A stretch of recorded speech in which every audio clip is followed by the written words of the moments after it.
I can tell you this, though. I can tell you this, that when I was coming back, that I saw, I had all these paths to choose from. And they were all sort of like I imagine it like a bundle of cables, 10,000 cables all bundled together. But they weren't individual, like, singular copper wires. They all seemed to interconnect in some way with each decision that I made. And so there was 10,000 different entry points and a million different paths to take based upon the decisions that I make in my daily life. But I saw them all. You got to accentuate the positive. Wow, I feel good. A little bit of feel good goes a long way.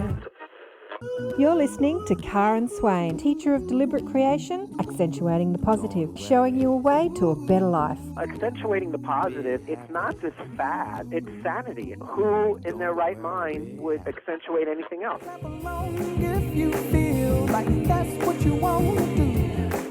Hello and welcome to another show, Accentuating the Positive with Karen Swain. So wonderful, as always, to be with you again. Today I've got another beautiful man to introduce you to. His name is Peter Panagore. Welcome to the show, Peter. Thank you for having me. Hello, everybody. Now, Peter's been all over the internet sharing his story. You've shared it so many times. We'll go through it briefly. You're a fantastic storyteller, a wonderful storyteller with many experiences. And I think we're going to explore a few experiences that maybe you haven't explored on other shows today. Maybe? Sure, we can do that. We can do that. Let me just read out your bio so people who haven't heard of you before get an understanding of who you are. Reverend Peter Panagore is a writer, producer, and host of the Sunday morning commercial television 2-minute inspirational TV broadcast on 2 NBC stations in Maine and New Hampshire. Are you still doing that? No, it ended about a year and a half ago after 15 years, but the program was on for 91 years. And I was the fifth guy. I started on AM radio and moved to TV in 54, and I was the fifth guy. So I had a 15-year run.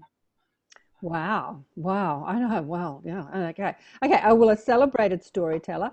He has produced many morning TV spots for broadcast, all told through the lens of a near-death experiencer. Author of 2 books, 2 Minutes for God, Quick Fixes for the Spirit, and Heaven is Beautiful, How Dying Taught Me That Death is Just the Beginning. Peter is also a sailor skier, stilt walker, who earned his BA in English from the University of Massachusetts, and his M.Div, which I don't know what that is, from Yale University, with a focus on schematics, analytics, and historical Christian mysticism. Peter's educational background and his 35-year practice of Kriya Yoga and centering meditation, along with his work as a community pastor with the dying and grieving, has given him a unique insight, language, and perspective on heaven, God, death, life, love, beauty, and hope. Peter travels nationally as an in-demand public speaker about near-death experiences, the afterlife, the after effects of NDEs, and as a workshop teacher of the practice of centering prayer, also called the prayer of the heart or mindful, heartful meditation at Irons groups, churches, conferences, afterlife groups, and hospice organizations.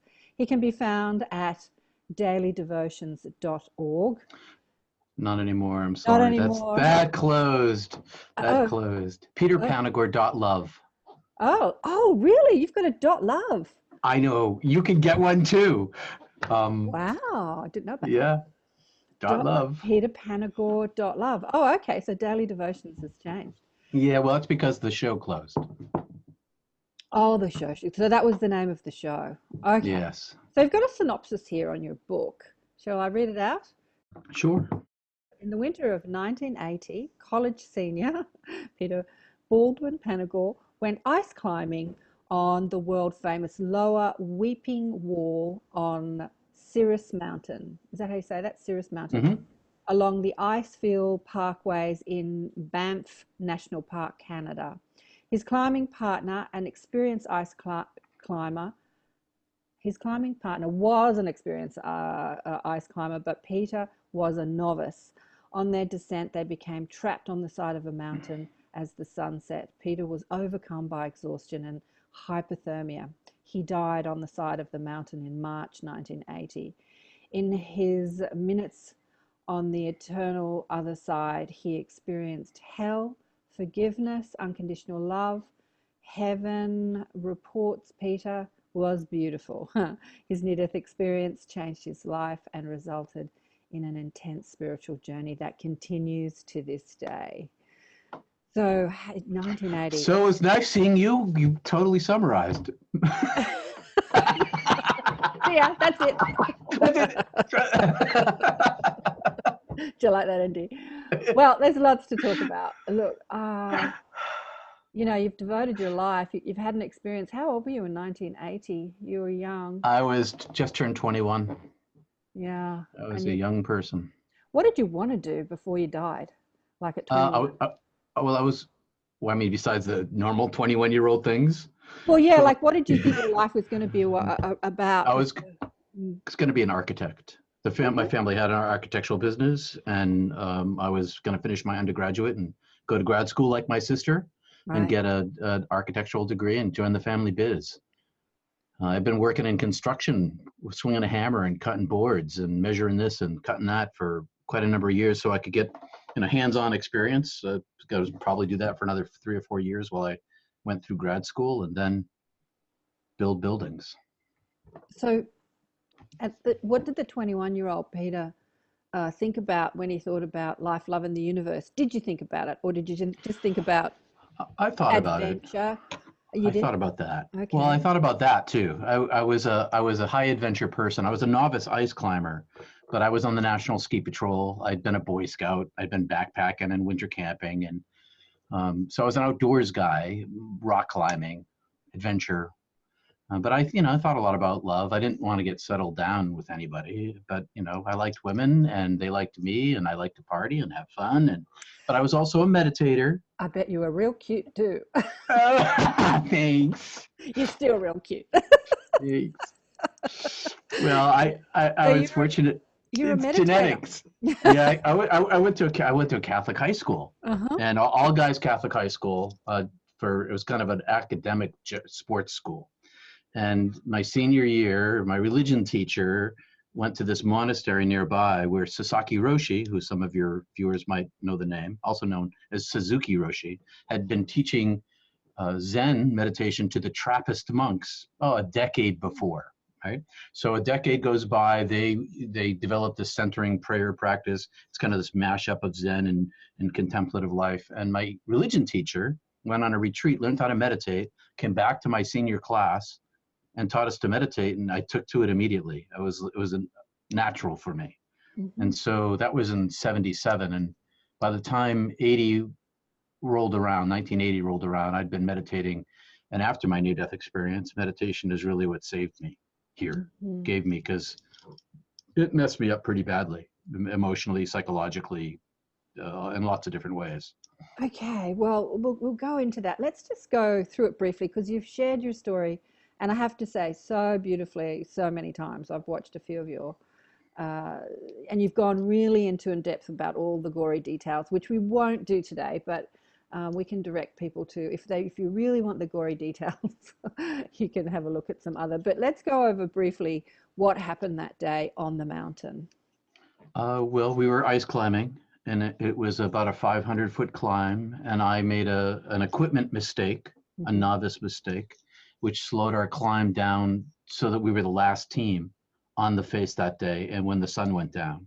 And we were immediately in trouble. And like I said, I was in the National Ski Patrol. I was a first responder.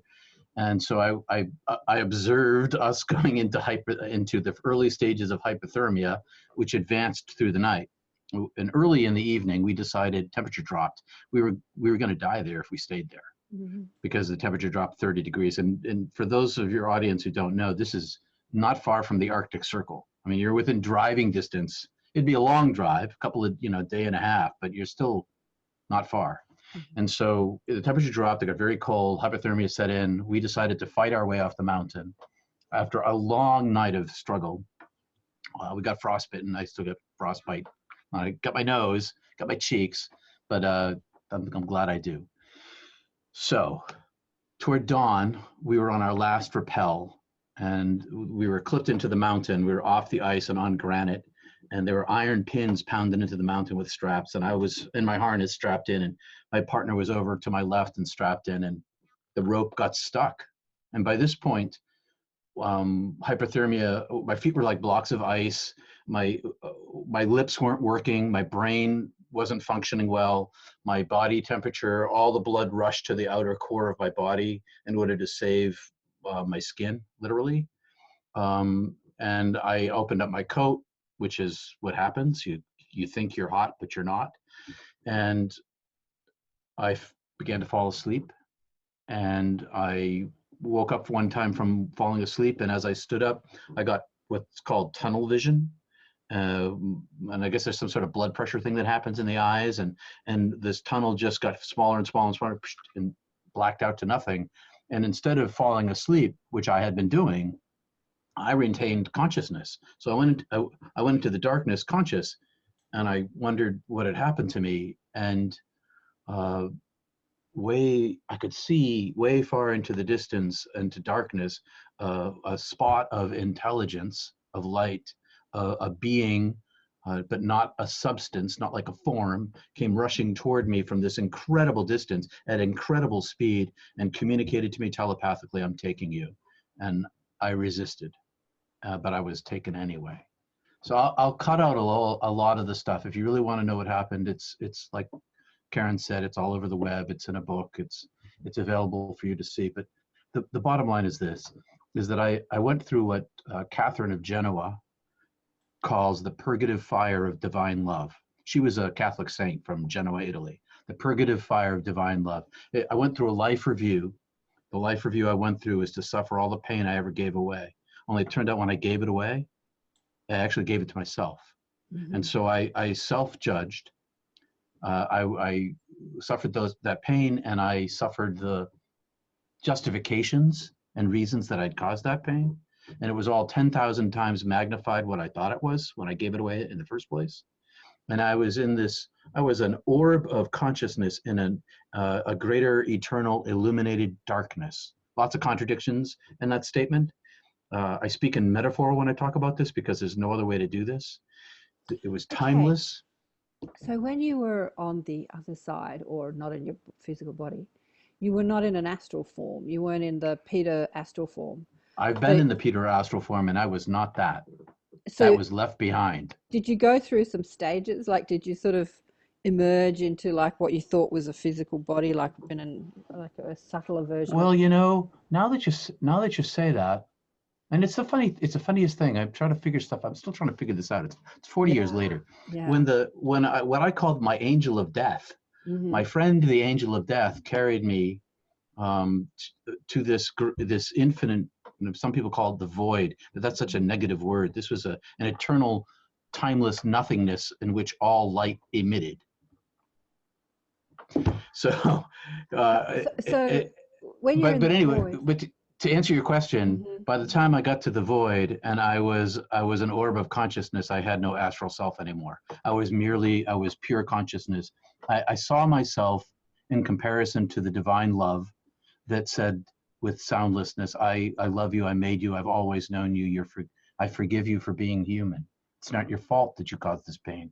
You were just like all humans, and I could see all humans. It's just the way it is in that universe.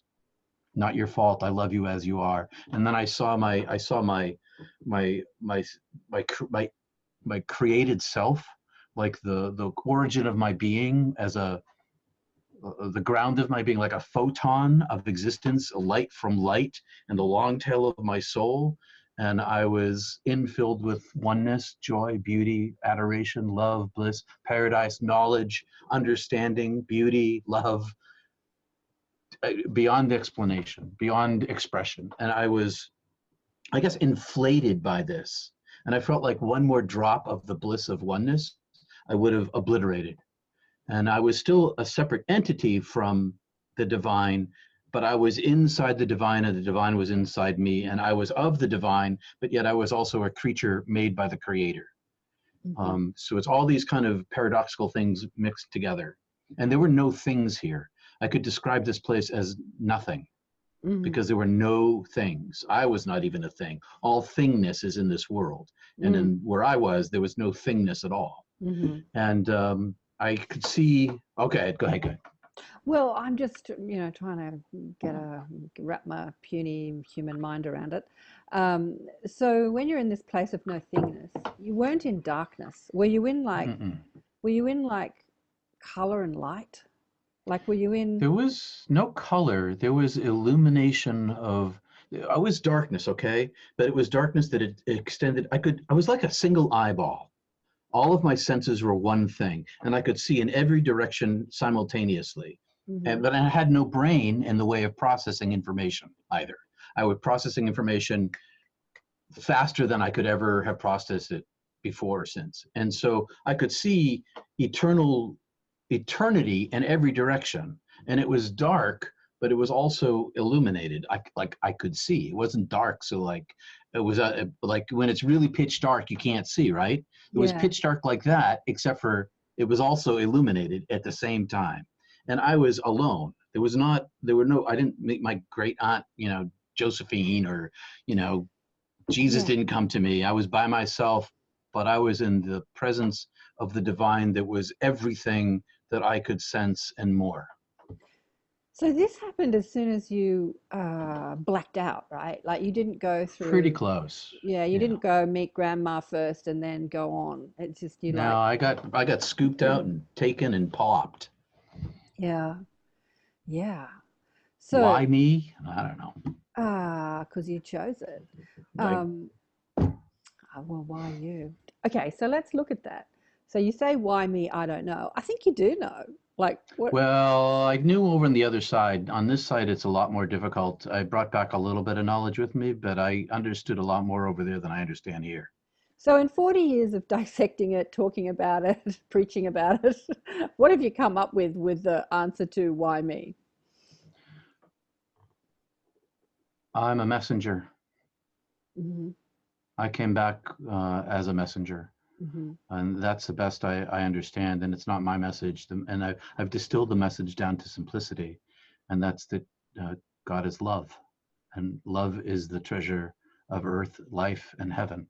And the more we love each other, the greater our capacity to be loved. And all the love we give away, we get to keep.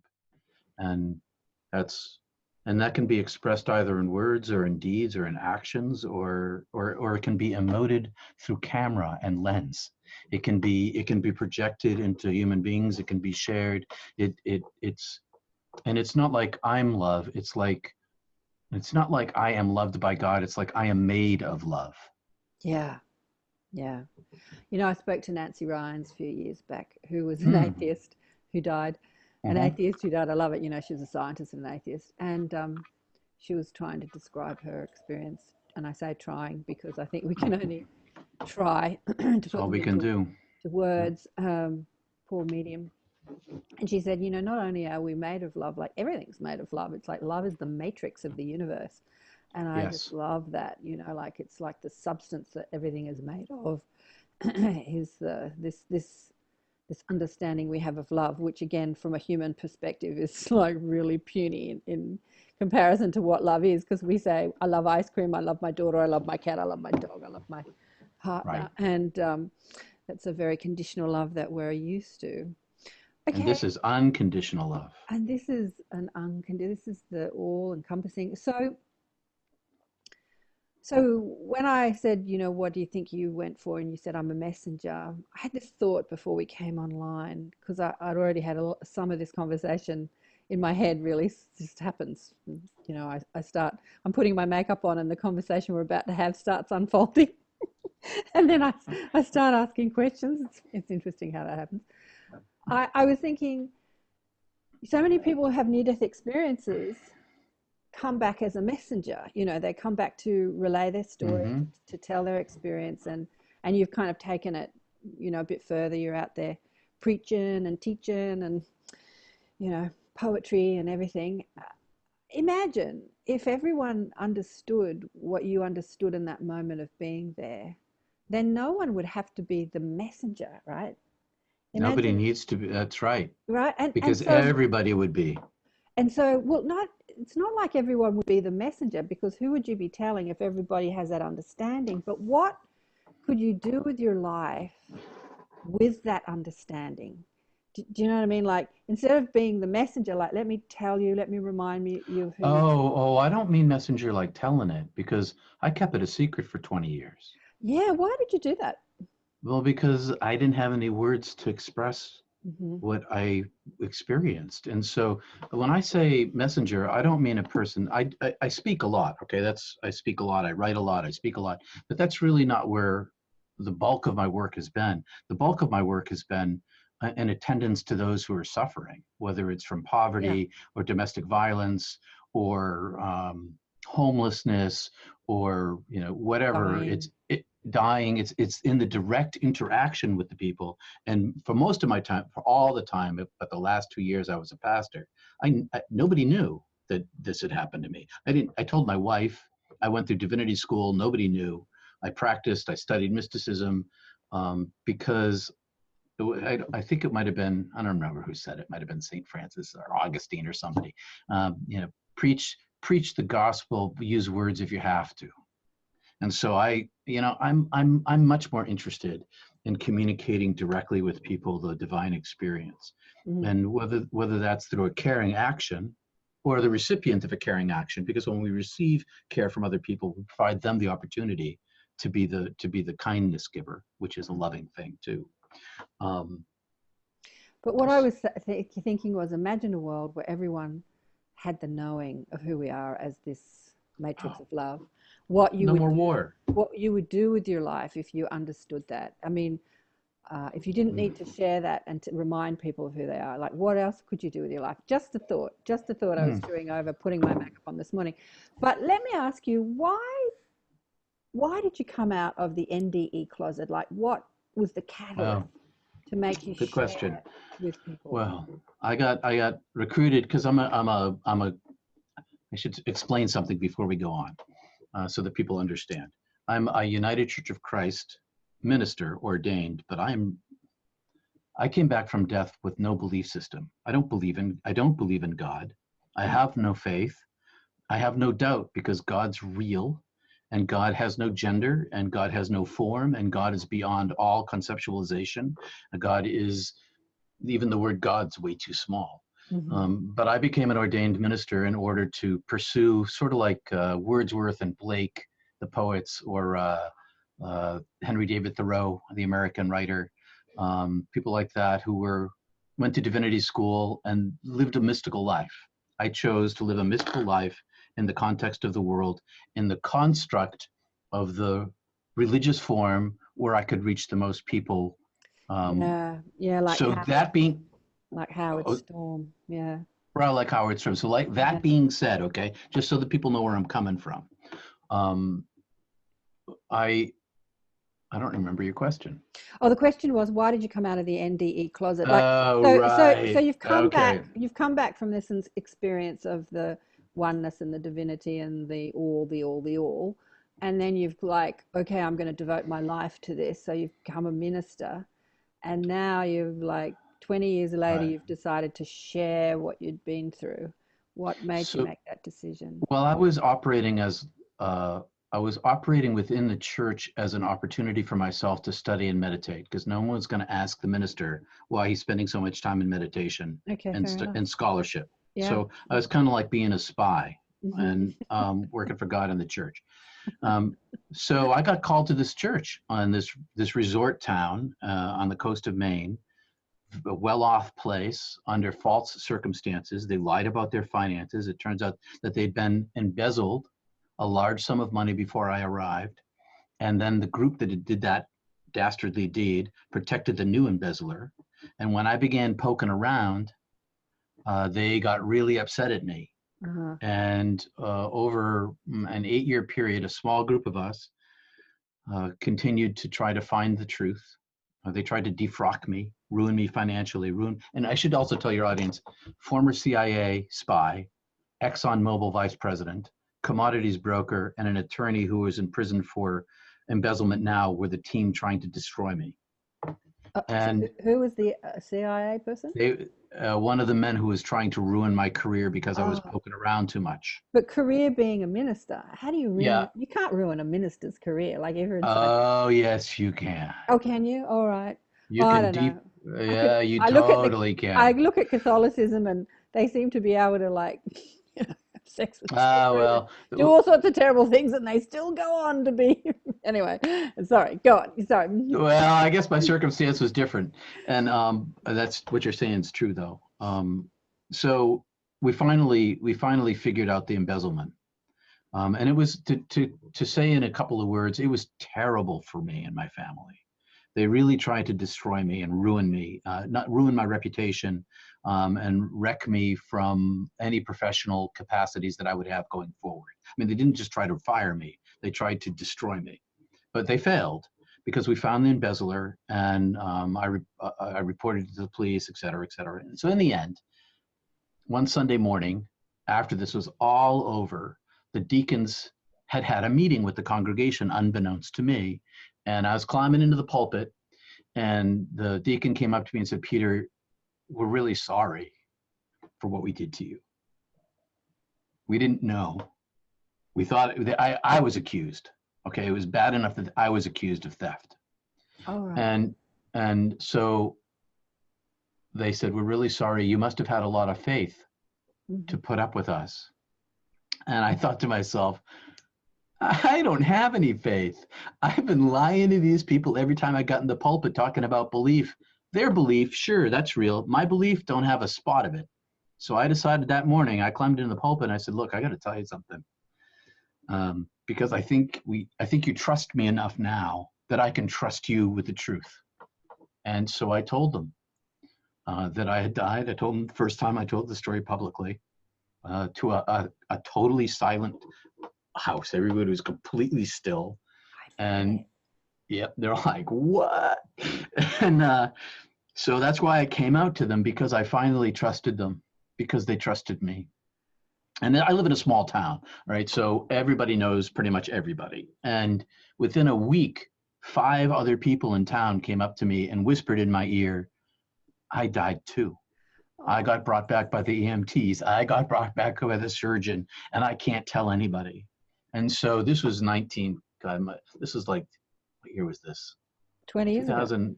Yeah, well, a little longer than that now. It's probably 98. Could have been 2000, something. I can't remember the year exactly. Yeah. But it was about that time period. And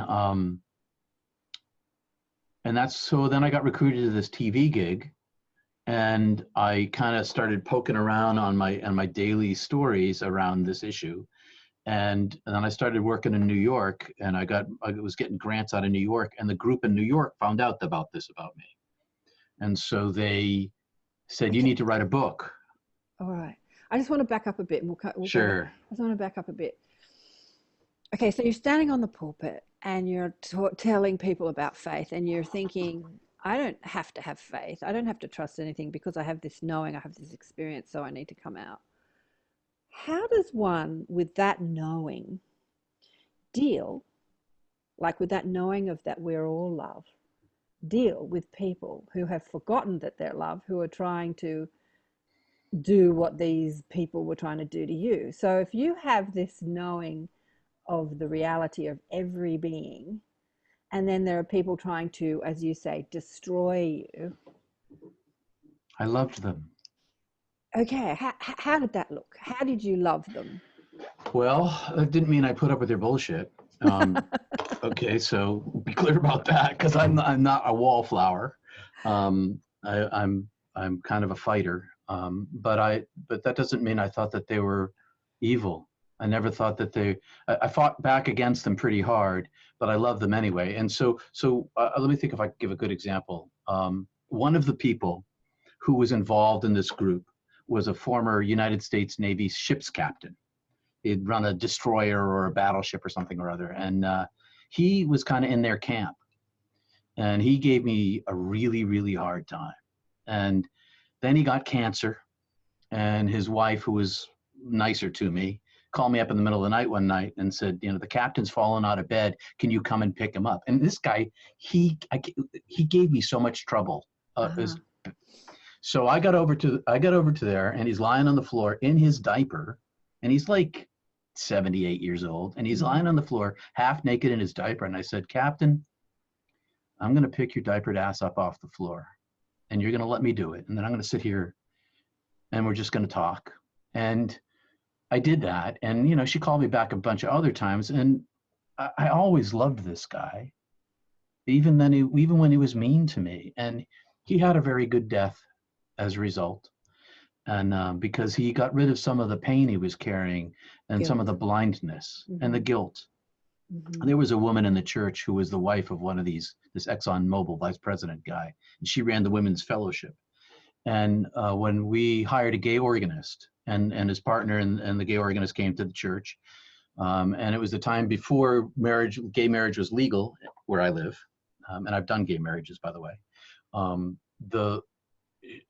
They were just beginning to talk about it, and there was a big article in the newspaper, and she slid it across the table and said, Peter, I hope you never do a marriage like this in the church. And I said to her, if I do, I'm never telling you, and I probably will. So she got up. Oh, she got so angry. And that Sunday when I told the congregation what had happened about the embezzlement, those people, they all left the church. Years go by. I run into her in the grocery store. She doesn't want to talk to me. Her husband's dead. I went up and I gave her a kiss on the cheek, and I said, Ellen, you know, I never hated you. I always loved you. And that was it. So how do you love someone and fight them as well? You ever have kids?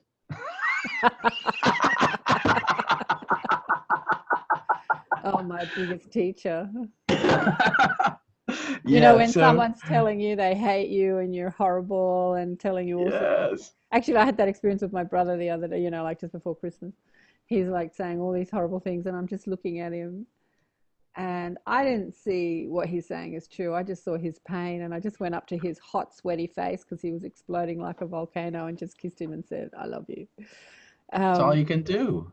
But, you know, like he wasn't suing me, or he was just having a bit of a moment. These people were really trying to destroy me. Yes. Look, I think that, you know, I can't help but see inside every single person. There are a lot of side effects from near-death experience or after effects. And one of them for me is I can't help but see, people call it an aura, people call it the light. There's lots of names for this thing.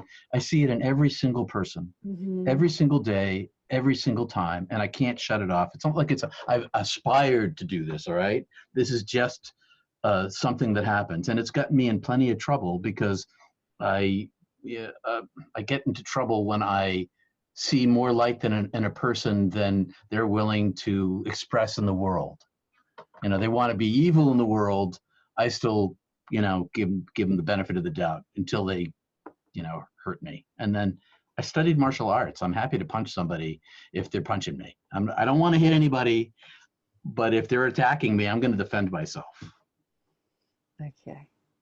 And the trick to martial arts is you don't get angry when you're fighting. No, right. You stay centered. Yeah. You stay centered. Yeah. Okay, so we were going to go back, and I can't remember where we were going to go back to. I've lost my train of thought. Oh, how we came out. Oh, how you came out. Yeah. So you're standing on the point, you tell people they're silent. And then what happens? So then a bunch of people in town came up to me and whispered in my ear, I'm like that too. And then I got recruited to television and began poking around. So we were on every day. So every morning in the morning, just before the weather, I had 2 minutes to tell a story, an inspirational story, which is what that 2 Minutes for God book is all about. And these are stories that can air on a commercial broadcast and never mention God. So I poked around a little bit in near-death experience, and then I ended up working in New York, getting grants. And this granting organization said, "Oh, you died and came back. You need to write a book." I said, "I don't think I'm ready to come out. You know, that's a pretty big career killer. You know, this was 2013.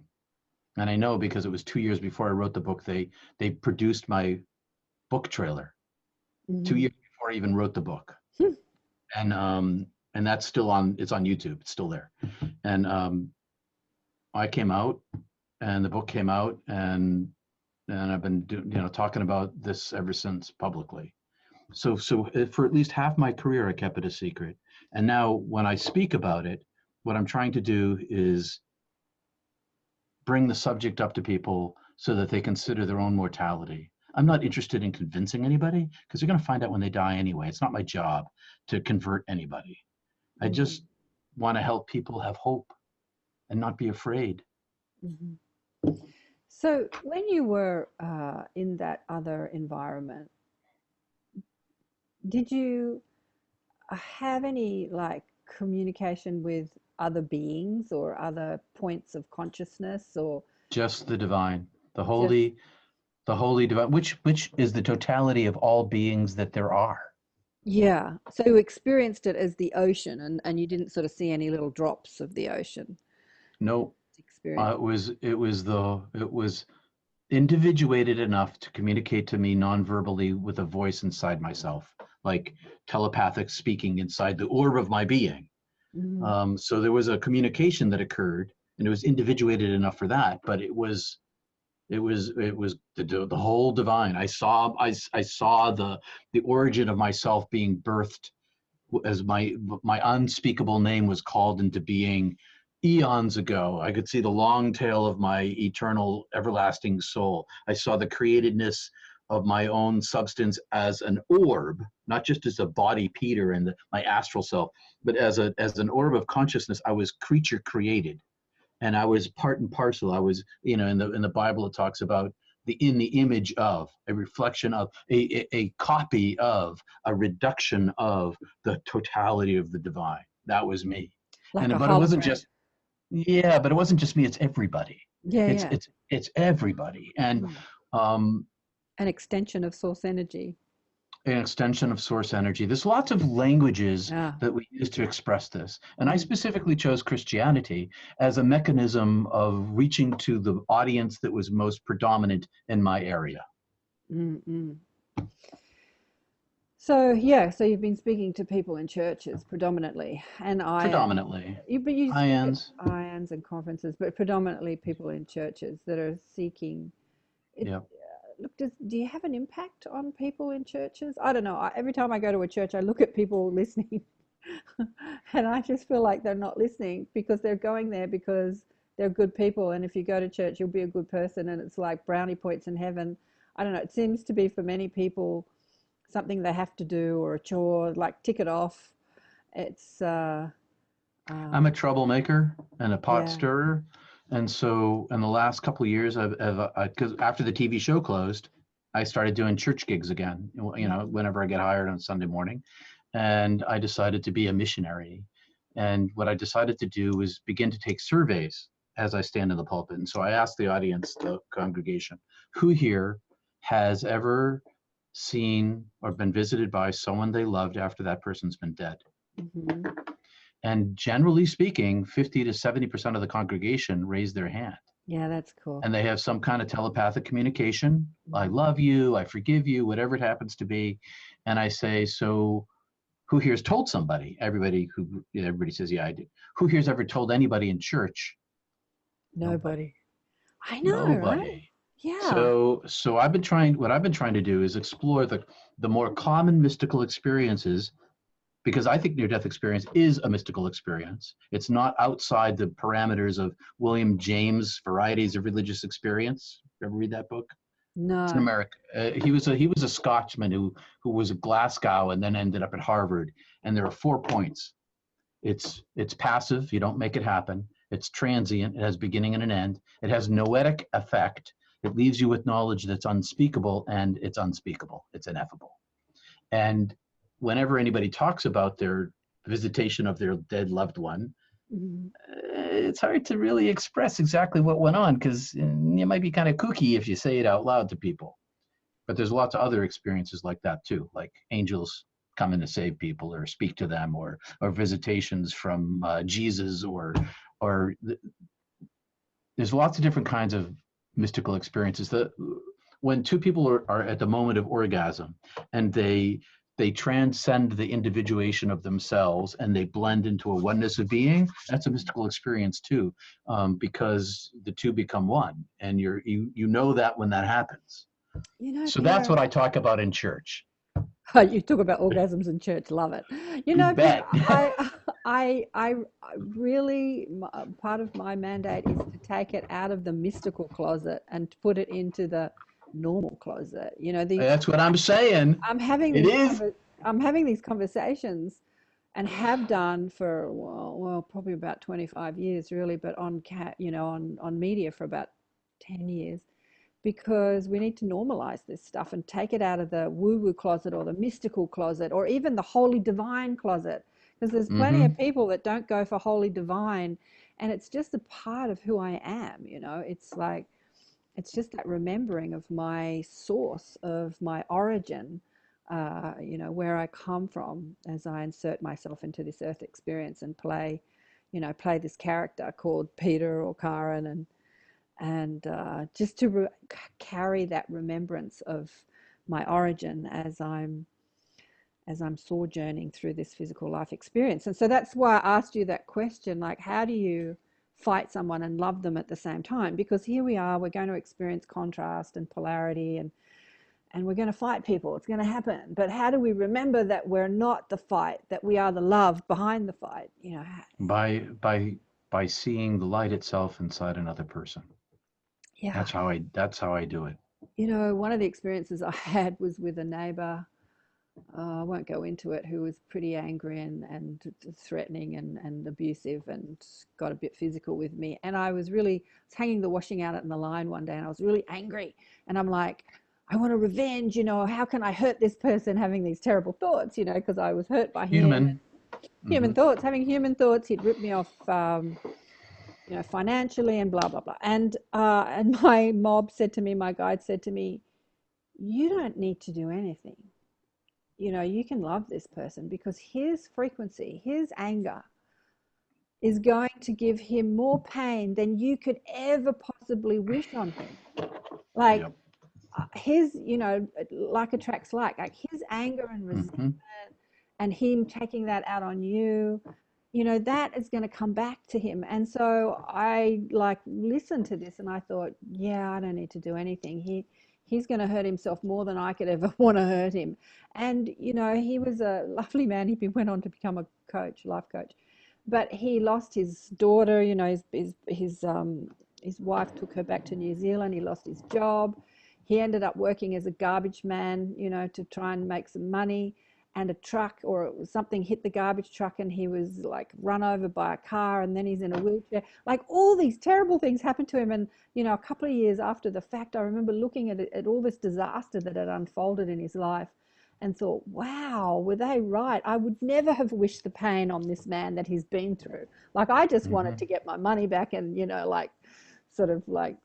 just sort of, I don't know what I wanted to do. I was in that moment of argh. And they were so right. I didn't need to do anything. Just like your friend who was awful to you, and then he ends up in a nappy and suffering, and then you're there to sort of lend a loving hand. And Yep. yeah. Yeah, well, that's the difference between offense and defense is that if you're defending yourself from someone hurting you, that's one thing.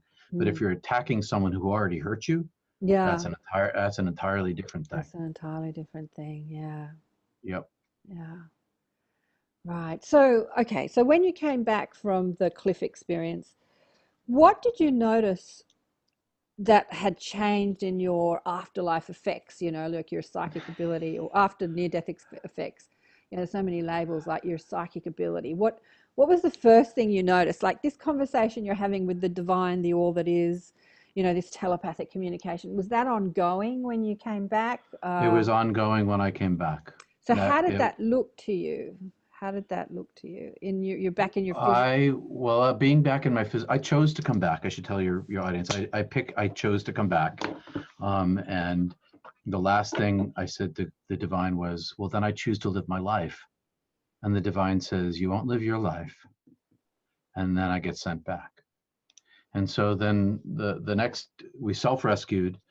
It's in the book. We had a terrible car wreck the next night. Car was totaled. Wow. And I had, it was hit a semi head on. And, and we went under the rear wheels and blew the car apart. And so Did I you was die hitchhiking. again? No, I had another life review, but I stayed in my body at the time. It was like watching a movie of my life the second time. It was Okay.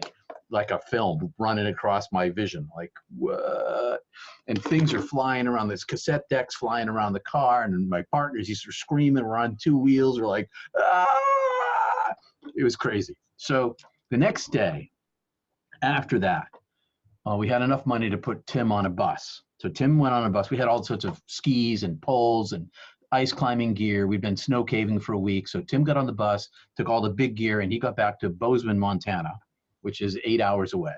And I hitchhiked because I'd been hitchhiking all over the country for a long time, for years. And so I hitchhiked. And as I stood in the sunrise, to answer your question, I'm standing outside, the sun's coming up, and I'm like, what is this thing that I'm stuck inside of? This is just, what? I gotta put food in this to make it work, and I'm cold, and this hurts, and I felt like I was in a beautiful place, beautiful Saskatchewan, southern, not Saskatchewan, southern Alberta, and Canada, really gorgeous place, and it was ugly to me. It was like everything was two-dimensional and flat and tactile and sort of crude and gross, including me. Now, I wasn't like including my body and myself. And meanwhile, inside me, this voice that had no sound was screaming like a roaring lion inside me, speak, speak. And I'm like, I'm not freaking speaking. There's no way. I don't even know I don't even understand what happened to me. So the first thing is there's this voice that was always talking inside me, calling my name. So when I was dead, I heard my soul name called, but it's unpronounceable. I can't say it. And so that's going inside me. The voice is saying, speak. I'm seeing light inside people. I'm seeing, I live in like two places at once. It's like most of me's still in heaven and part of me's here. I'm like inside my body looking out through my eyes.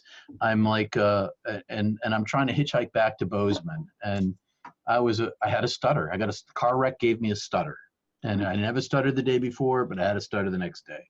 And so I went back to Bozeman. I hitchhiked all the way back, smuggled myself across the Canadian border with this guy sitting in his car. And I went on a theater tour. I was in a theater company. We're going on a 3-month tour around the United States, but it was sign language, American Sign Language for the deaf. And I was a mime. I was studying, so I was a performer. So I didn't have to actually speak. I could just sign. So my stutter wasn't pronounced. And because we're going on tour, we had a 15-passenger van and a pickup truck with a trailer. I took my mountain climbing gear with me on this trip because we left in March. And I sat in the back of the pickup truck by myself for 24,000 miles away from everybody, all my friends.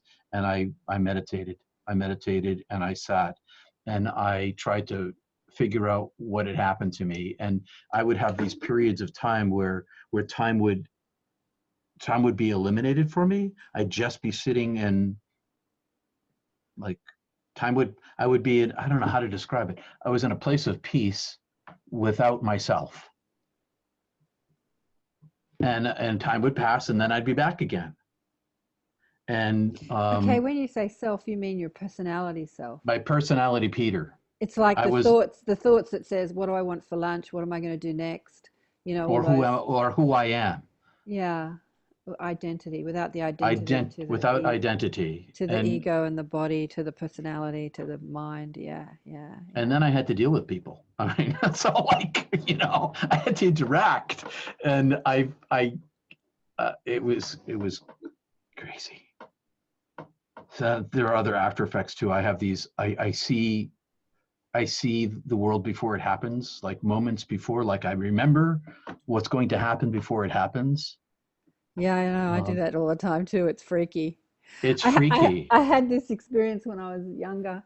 I was asking my mob, okay, if we're the creators of our reality, are we creating our reality or are we remembering it? And That's the question. yeah, and I remember I was at a somewhere and like a market, and I was looking at a mug, and I picked it up, and I had this thought, you're going to drop this mug, or I saw it. I don't even know if it was a thought, Yep. and then I dropped the mug, and then I had this question: did I create that, or did I predict it? Like like there was that question again. Like I saw it before it happened, and then it happened, like moments before. Like moments before. So I I'm find gonna. time to be very slippery. It's slippery, slippery little bugger. Okay, so I'm gonna ask you that question: do we create our reality, or do we predict it? I don't know. I do. I can tell you this, though. I can tell you this, that when I was coming back, that I saw I had all these paths to choose from. And they were all sort of like I imagine it like a bundle of cables, 10,000 cables all bundled together. But they weren't individual, like, singular copper wires. They all seemed to interconnect in some way with each decision that I made. And so there was 10,000 different entry points and a million different paths to take based upon the decisions that I make in my daily life. But I saw them all. Yeah. I had this conversation with the last person on the show, Peter Smith, who's a hypnotherapist, uh, because it was an extension of another conversation I'm having with someone who's coming up on the show, who said, there's no free will. She said to me as we were having just a conversation before, to put her on the show. And she said, the beings told me that everything's already happened. And so there's no free will. It's a weird kind of dichotomy because when I was dead, I was in a place of all time and no time. Yeah. One of the things that the divine said to me was that now you know that I have always loved you. I love you now, and I will always love you. And my love is 10 trillion times greater than you could ever imagine. And it always has been, is, and will be, all at once. And so I wish there are lots of things that I knew when I was dead I don't know now. And one of the after effects is that people say, well, Earth is a school. Mm-hmm. It's like when I was dead, anything I wanted to know, I knew instantly, everything I needed to know. I wanted to know about all cosmology and the structure of the universe, and from quantum to macro, I knew it all boom. So it seems to me that living is really about love. It's like the love of God loves itself, or the light sees itself, or. Well, we've had this conversation in my online groups. Some people said, is life a school or not? Because, there's this dichotomy. If we're an extension of the source energy that is infinite knowing and infinite intelligence, then what have we got to learn? Like, why would we come here to learn? What are we doing here? Yeah. So, but, here's the school. We don't come here to learn to be God or to be spiritual. We come here to school ourselves in not being God, in being human, or the school is the forgetting. It's like, okay, it's the forgetting. Yeah, you're going to forget, and then you're going to learn what that's like to not, you're going to know what it's like to not know, because when you know, you don't know what it's like to not know. So you're going to learn what it's like to not know. Well, that's the most sensible explanation I've heard yet. Oh, thanks. So there's the school. And then once you don't know, once you forget, what are you going to do with your life? Are you going to stay in that not knowing and live from the choices that you make in that mindset, or are you going to remember? For me, when I asked you that question, why do you think it happened to you? I think it was just like a sledgehammer wake-up call. I want you to remember who you are so that you can live your life in remembering and not in the not knowing. That's true, and I think in service to others. In service to others. Well, I think that, wake up so that you can wake up others. Yeah, so you can. That's kind of what, right? Because otherwise, I already know that I'm known, and I can't not know that. That's something that's always permanent with me. And so what's the point of being here if not to help other people find that remembrance for themselves, Yeah. And and not to force them. as you say, it's in those moments of grief and pain when we're in our most forgetfulness, because the pain is because we've forgotten that love. And so when someone leaves you or someone dies, you've got this illusion that that love that you are has been taken from you. Right. And So that's what grief is. that's what grief is, yeah. And how could it ever be taken from you if you are that? But it's that forgetting that you're that you grieve. And so someone like you or anybody, me, anybody that remembers that love is there to remind others that you can never lose it. It can never be lost. But you can still grieve. I mean, I when my sister Andrea died Mm. when she was 56, she's in my book. If you read it, there's a reason I left. Reason I was in. Did you send me the book? I think I did a long time ago. It's probably so. I haven't read it. Right. Sorry, I haven't read it. No, that's okay. But didn't your sister die before you died? You had another sister that died. No, my sister died after. Well, my sister died kind of in between. I've died twice, and so she died after my first death and before my second. Oh, okay. So I saw you saying to God, I don't want to die because my mother's so grieving. Oh, because my sister had vanished. Yeah. Not died. Vanished. She ran away and vanished, and my mom had an extended breakdown as a result. Oh, I see. Right. And right. the grief that she was suffering under impacted her significantly psychologically. Right. And she's still alive. I saw her over the weekend. I saw, and my dad too. So I just couldn't. Yeah, my mom and my dad, they're still alive. I came back the first time from death for them, so that they would not lose another child. Yeah, because this time it was going to be for real loss. Mm-hmm, First time was bad enough. Second time was going to be. Yeah. And I knew because I was beloved, and I could see that every human being is beloved, and that love that the divine has for us is now, was, and will be eternally beyond our ability to understand its unconditional nature.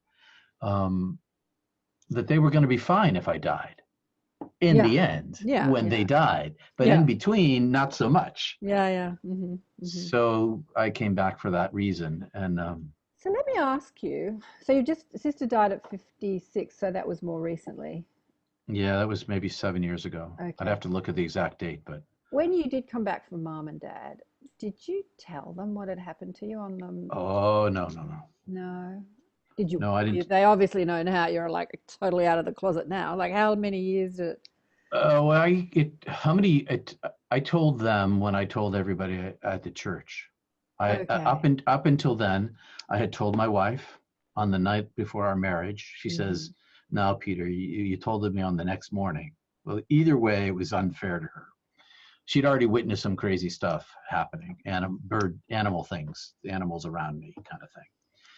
Not normal kind of things that happen. St. Francis, what their birds are landing on you. That kind of stuff. And other things. I had a grizzly bear lay on me once. Really? Yes, for real. And just to take a nap? No, scared the pants off me, I'll tell you. But that was actually before I died, so I was already kind of that way. But so where was I? I was parents telling you. Oh, I told my wife. I told my friend who witnessed a mystical experience that lasted 3 days. That I thought I better tell him that, so my wife and he wouldn't commit me into Yale New Haven psychiatric unit. And I told my best friend from my childhood. So I didn't tell my parents because I didn't think they were going to believe me. But about 3 years ago, I was visiting them and I said, "So, did you know?" And my dad said, "Well, you were a different person when you came back from out west." Yeah. He said, "It's not that you weren't kind before, but you were really kind. You actually started taking us into your consideration." right? Something I'm And- still waiting for my Right. daughter to do. And Well, it's getting better. The older she gets, the better. Like, it happens with age. You grow into it, you right? grow into it. Yeah, yeah. You do. But I kind of had this sudden conversion to it. And so, but in terms of their believing me, it was after the book came out and understanding. I'm still trying to tell them that, yeah, I'm still trying to convince them. They kind of believe me, but it's hard for them. Okay. I don't understand how they'd not believe you, because are they religious? Sort of, yeah, sort of. Okay, so they're Um, not churchgoers. they were, but a church can burn people, and they got burned a little bit. Yeah, I get And that. But I'm thinking that why wouldn't they believe you? If you're an atheist, maybe I'd get it. But if you're a churchgoer, oh, heaven. because the radical change is so extreme, and the after effects are so pronounced that it's really pretty hard for people who don't witness or don't experience it directly. It's hard for them to understand it. I mean, I get that. When you It, say it's believe you that you died and went to heaven or went to that place of eternal everything, yes, or believe you that you can do the stuff that you can do or know the things well, that you can all know. all of the above, Okay. So where all are of the they above. sitting now with the sort of belief Well, around? they're both in their late 80s now, very late 80s, and their health is not well, not Mhm. good. And I had a talk the other day. They're both thinking about their mortality. Well, I'm just going to say, like, they're going to be there soon. They'll be asking you questions. And so in the last couple of years, 2 years ago, my sister, who's deceased, and Yeah. my grandparents, my mom's parents, all three of them came to my mom in a dream. Oh, And my nice. sister, Andrea, apologized Oh, nice. Yeah. to my mom for causing her so much pain. Mm. And my mom came away from that experience. She's had a few kind of those things in her life. Um, but mostly she didn't want me to be special. It's better to be, like everybody else, better not to stand out too much. And my parents were concerned that my career was going to be deep sixed which is an American expression for getting buried. Okay. Um, that the coming out as much as I did, talking about as much as I did, is going to ruin my career chances for getting a job, and that's not untrue. Okay. So but it's who I am and what I am, and I know where I'm from, and I know where I'm going, and I'm not from here. I live in this body. It's not who I am, and I'm doing my job while I'm here, and then I get to go home again. And so in 2015, the same thing that killed my sister almost killed my dad back in the early 80s. We have a cardiac thing in our family, and so I died in 2015 of a heart attack. And Mhm. died in the ambulance on the way to the catheterization lab, an hour and a half from my house. And I chose to come back this time for my granddaughter, who has just been born. And now my life is all around her, and she's I'm her substitute father, and she's the star of my life, and she's the reason I'm hanging around here. And So she's 5. she's turning 5 in a couple of weeks. So what happened when you died that time, 5 years ago? I had 100% blockage in my widowmaker. I was But runner. what happened to Uh, your consciousness? Not I your body.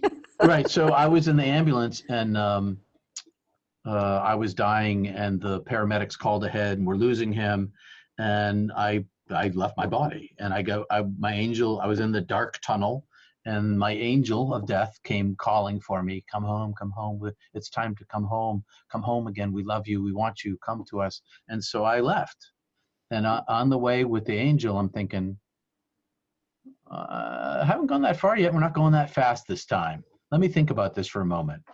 So I kind of turned away from the angel and thought about my son, who had been in the urgent care center with me, and he had shown he's 23, and the doc had told him I was going to die on the way. Good chance I was going to die on the way. It's such a long drive. I was well outside the golden hour of heart attack. And so he said, "Good, I love you, Dad. I love you, Dad."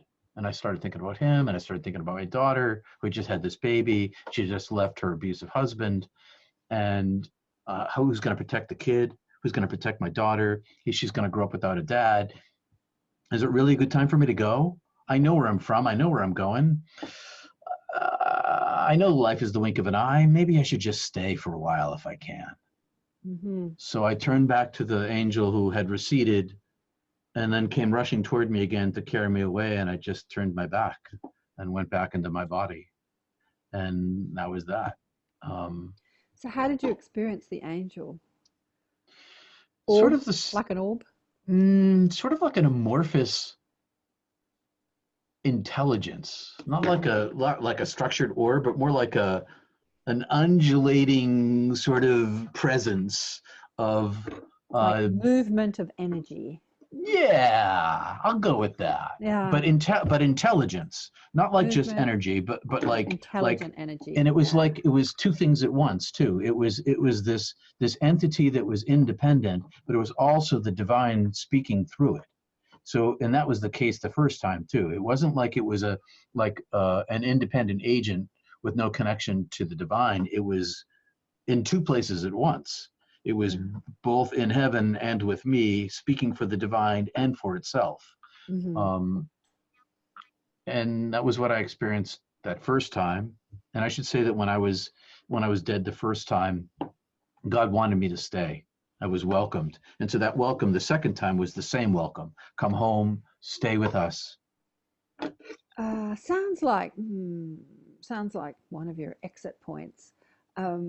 Okay, so if all time's already happened, it's all happening at once. Or it all is at once always. It's all is at once always. With the wave of the hand.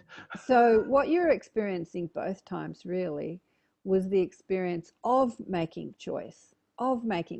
And so yeah, but if God is omniscient and knows all, did God know that I was going to make that choice and let me make it? Well, would I really will it? I don't really know. Well, I suspect that if there are probable realities, like you have a description of seeing, what did you call them? Many different strands. Right. What did you call it? I called it an interwoven cables. Cables, right.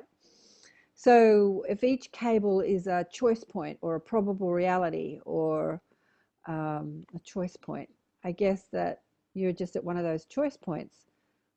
Yes. One probable reality, Peter could have said, yeah, I'm going home. And the other one could have said, no, I'm coming back. Right. A choice point, just a choice point. That interacts Which timeline are you going to choose? And then affecting all the other timelines of everyone around me. Yeah, exactly. Would have to affect the timeline because the life without grandpa or life with grandpa are two different timelines, right? Completely different. Yeah. Choice point. Yep. So I'm always trying to make choices based in love as best as I'm able to do. And, I don't always succeed at that because I'm the person. But the best I'm able to do, that's what I try to choose. Okay. Well, we've been yakking for over an hour now. But you said, because we were yakking a bit on email before this happened, took us a couple of years to get this conversation going because it started in 2017.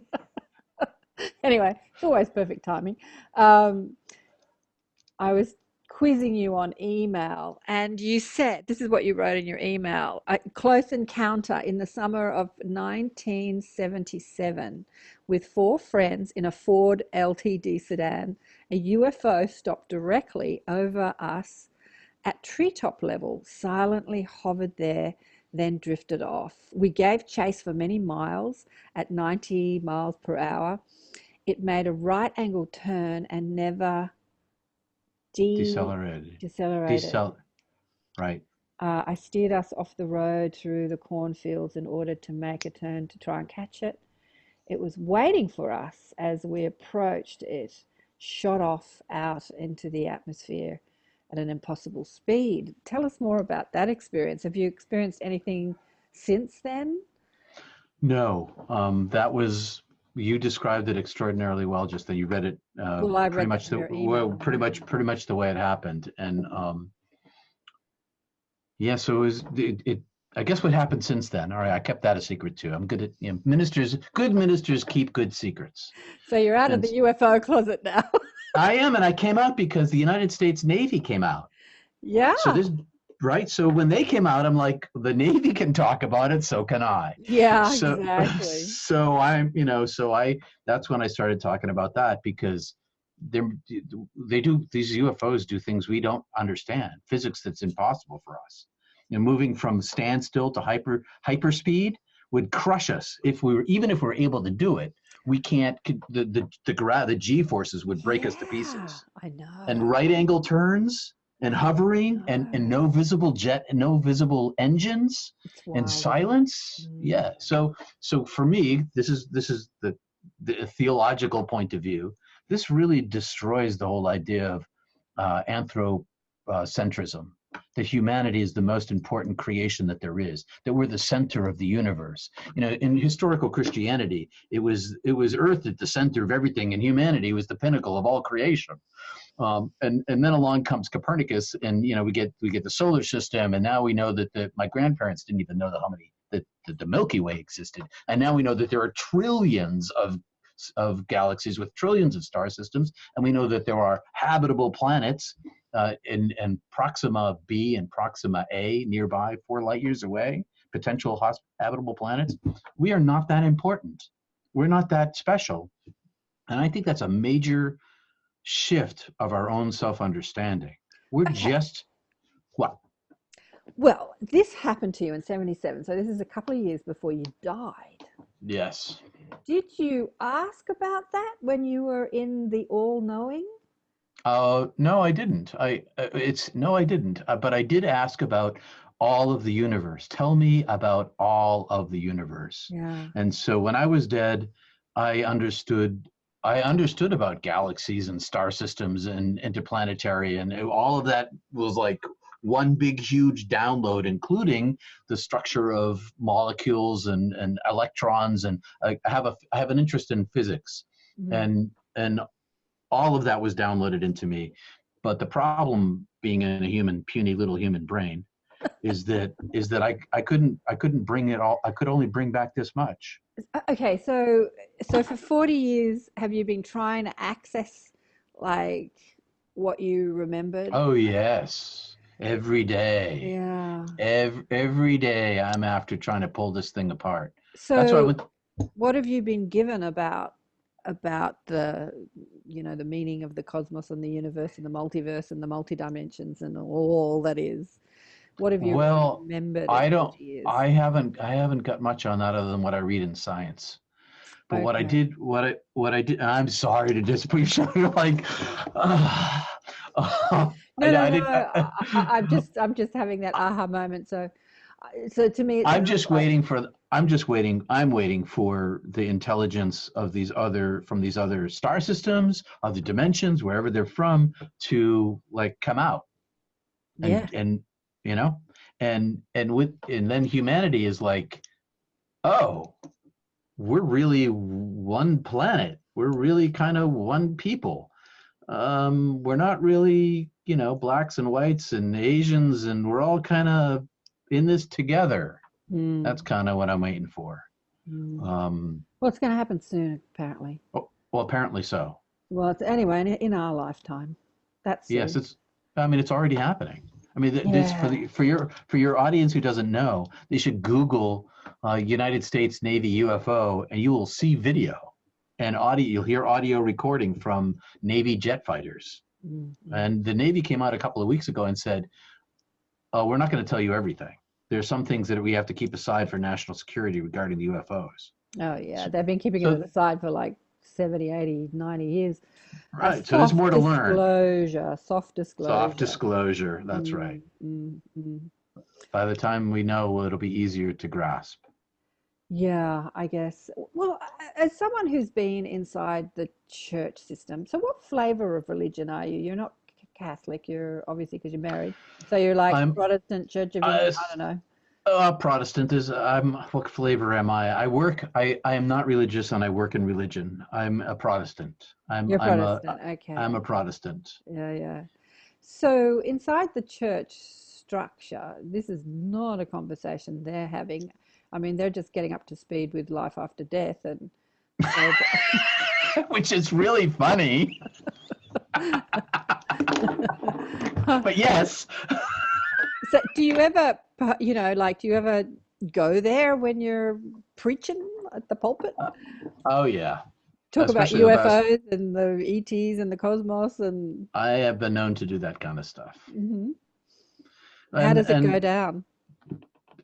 well, the last time I did it, an Air Force fighter jet pilot who was probably 80 came up to me and said, "I saw one." Yeah. So I think that part of my role is to speak about the things that matter, but nobody's wanting to talk about in church, because there are lots of rules in church. You're not supposed to talk to mediums. No offense, because But we're all mediums. No.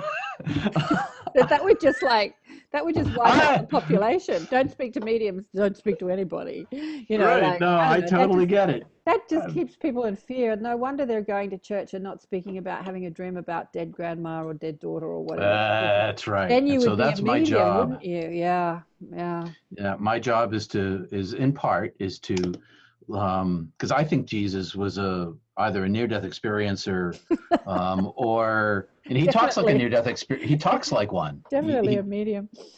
Well, yeah. He was just an evolved, more evolved. Let me say evolved, a more evolved being than the current humanity at that time. But I think that if Jesus, in his abilities, was here now, he'd be like one of the crowd. There are plenty of people that can access higher consciousness like he could. Have you seen the Netflix show El Masood? No. It's also called The Messiah, and it just came out. Oh yeah, I did see it. I did watch it. Yeah. Oh, it's called The Messiah. Yeah, that guy. That was interesting. I don't want to ruin it for your audience, okay? Yeah. But if you can do certain miracles, you get more credibility. Well, I think the biggest miracle that Jesus was supposedly had done was to bring back the dead man, and you're one of them. I know. All the near-death experiences are people that were dead and that are now alive. So, that miracle, we can tick that off. Okay, normal. Right. Well, I'd like to be able, but a lot of those are science-based. I mean, my circumstance was not because of medical science, but most near-death experiencers come back because somebody put the paddles on them or shot them up with some drug, or gave them mouth to mouth. Yeah, probably most, but there are many stories of people waking up in morgues. They've been put in the. Oh no, I hear you. I'm like that. They didn't. Nobody brought me back the first time. Yeah. Now, if I could walk on water, okay, that'd be totally cool. A couple of years we'll be able to walk on water. I'm working at it. There are people that water ski. That's walking on water. I water ski. I used to water ski, and I snow ski. That's the same thing, right? Yeah. All right. We'll wrap it up now. What was I going to say? There was something I was going to say. Anyway, any last messages to people listening to this? How do you want people to live their life with this information? Learn to love each other and find a practice of meditation. Because if you want to go without, you have to go within. And the meditation at its best. Hang on. If you want to go without, you have to go. You mean if you don't want to go without, you have to go? No. If you want to go outside yourself without. Oh, if you want to go outside yourself, you have to go within. So outside yourself, talking to God or dead people. Yes. Yeah. You have to go. Or aliens or ETs. Or aliens and all that stuff. Polish your lens, meditate, find a meditation practice, and seek the divine. People always want the gifts of God, but really, if you seek God, then you get the gifts.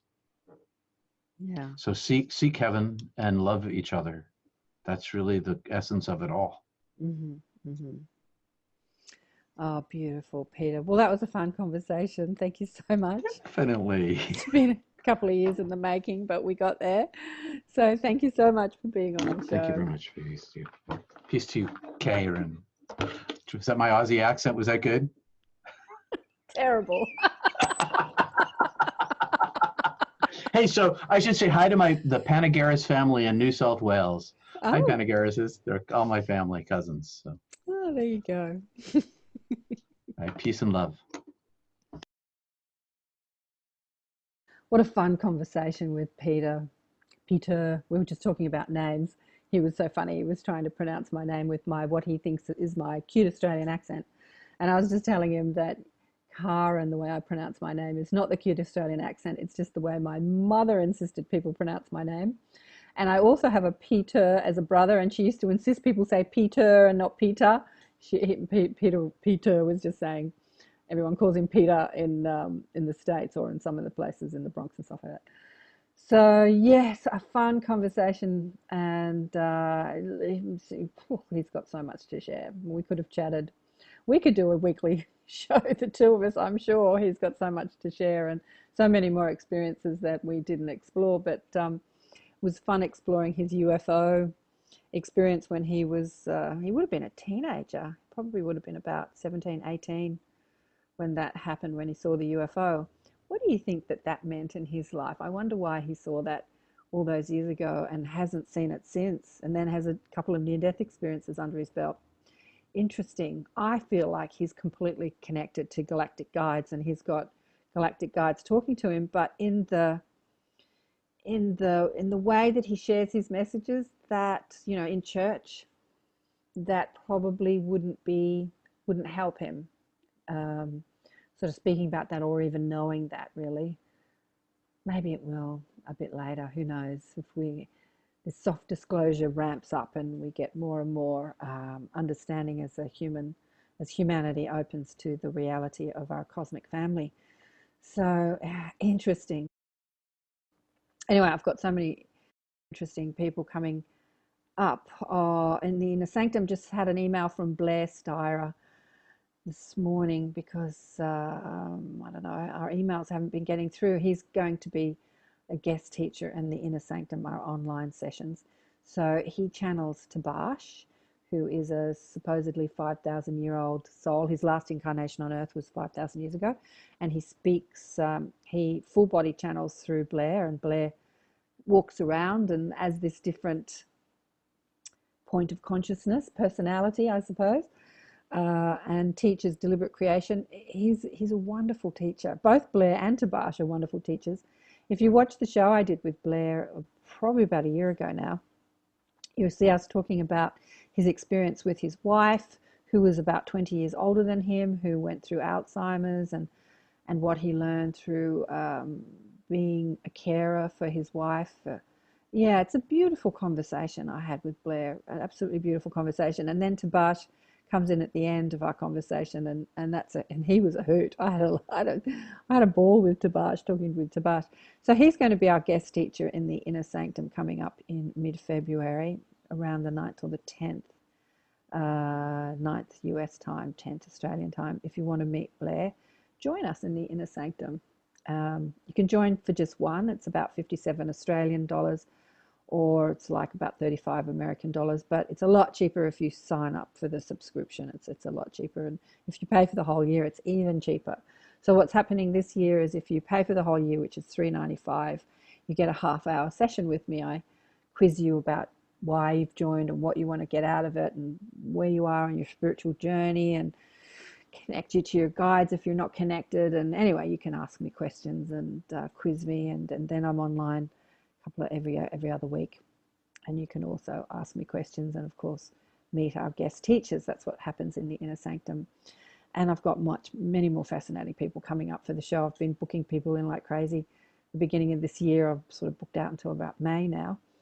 So lots of fun, but the Inner Sanctum is great. And after the Inner Sanctum is Zane Daniels. He was also on the show last year.